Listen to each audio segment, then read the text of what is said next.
اور جب ان کے بارے میں عذاب کا وعدہ پورا ہوگا تو ہم ان کے لیے زمین میں سے ایک جانور نکالیں گے جو ان سے باتیں کرے گا۔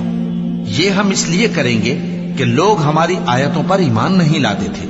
اس روز ہم ہر امت میں سے ایک بڑے گروہ کو جمع کریں گے جو ہماری آیتوں کی تکذیب کرتے تھے، پھر ان کی جماعت بندی کی جائے گی اور ان کے ظلم کے سبب ان کے حق میں وعدہ عذاب پورا ہو کر رہے گا تو وہ بول بھی نہ سکیں گے۔